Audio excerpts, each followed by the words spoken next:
Well, I spent about 25 years of my life, as my daughter said, going round in circles.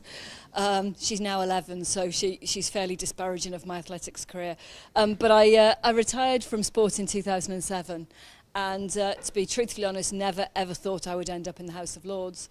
And coming from sport, which can be quite backbiting and not always massively supportive at certain levels, I came to the House of Lords and spent my first week walking around thinking everyone's really false because everyone was so nice to me. And then you actually realise an awful lot of people here are really nice, because by the time you get into the House of Lords, a lot of people's egos have gone. It's been sort of knocked out of them. And actually, it's the most collaborative and most open place I've ever worked. It still needs a lot more diversity. It still needs an awful lot more women. I'm 43. I think I'm about the fourth youngest in the House of Lords, which, you know, we need some younger people as well. We need a lot of people to kind of to help us in what we're doing. And a lot of the work I'm involved in now is welfare reform. The debate I'm involved in today is the welfare benefits uprating bill, which it's some really challenging times coming for a whole pile of people.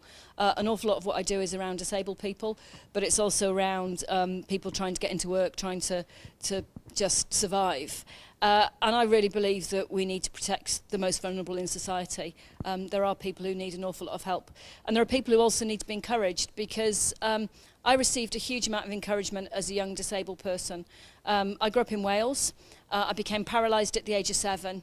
And lots of people told me about all the things that I would never do with my life because I was in a wheelchair. And I was so lucky my parents didn't believe any of it. They encouraged me to stay in education, they encouraged me to do sport, they encouraged me to do so many things. And without my parents, I wouldn't be here now. And I was so lucky that people around me believed. My coaches believed.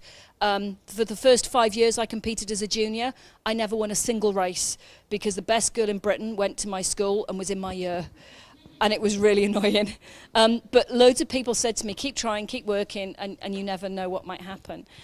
And, you know, I've ended up here, and I'm delighted about this award, and I'll be very happy to be a part of the judging panel, because actually sometimes when you sort of sit within the walls of Westminster, it's sometimes challenging and difficult to remember what's going on outside. You can spend an awful lot of time just running from one end of the building to the other. I live in the northeast of England, just outside Middlesbrough, which is a very challenging community. There's a lot of hardship, lots of deprivation there.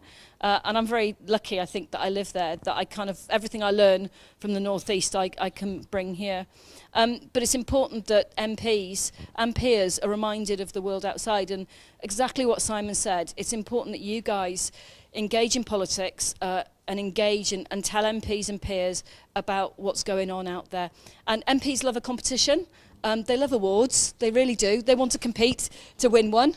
And that's in a really important way to encourage them to be better at what they do, to think about all the different communities that they represent. And I'm really passionate about young people being involved in politics. I went to a school recently, and a group of 14-year-old girls said to me, politics is a complete waste of time. You know, it's never going to do anything for me. There's no point me voting. There's no point me doing anything. And I was really horrified. And I said to one of the girls, well, do you know what? We could pass a law that makes you all shave your heads at the age of 14. They all have beautiful hair.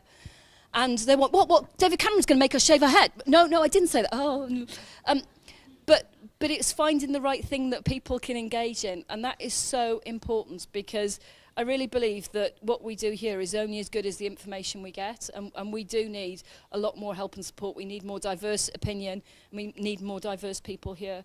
And I'd love to see, you know, if anyone would like to come back for a visit around the building, let me know. If anyone wants to know more about politics, about how you can actually get into the House of Lords, I would love to hear from you, because we do need lots more really good people who are passionate. And anything I can do to support the awards, it's great, because, you know, that input is really important. Thank you.